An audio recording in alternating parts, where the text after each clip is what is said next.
This is Channel 2 News, coverage you can count on.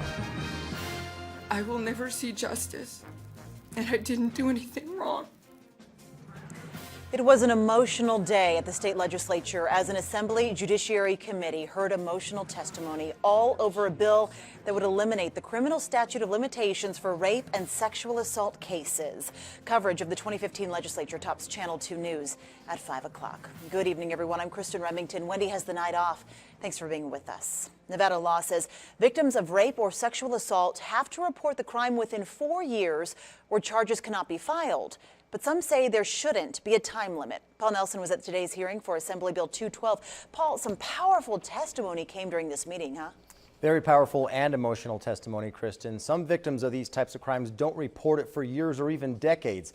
That's exactly what we've seen with the allegations facing Bill Cosby. And it's some of his alleged victims that had their chance to testify on behalf of this bill today. He insisted that I have 2 drinks, and within a few minutes I became dizzy and disoriented. Lisa Lott Lublin says details are fuzzy from that night in 1989. That's when she believes Bill Cosby drugged and sexually assaulted her. But the famous actor cannot be charged for the alleged crime in Nevada because the statute of limitations expired long ago. I could not believe that they're going to tell me, I'm sorry, there's nothing we can do for you. That's wrong. I don't want anyone that I know to ever experience that. Gloria Allred represents 4 other Nevada women with similar allegations against Cosby and testified on their behalf. We hope that Nevada will take this opportunity to show leadership and to say that victims should not be denied their day in court. Assemblywoman Irene Bustamante Adams is the sponsor of AB 212. She says sex crimes often go unreported for many reasons, including fear and shame. That in an ideal world you would want to report it within the 4 years. That's an ideal picture.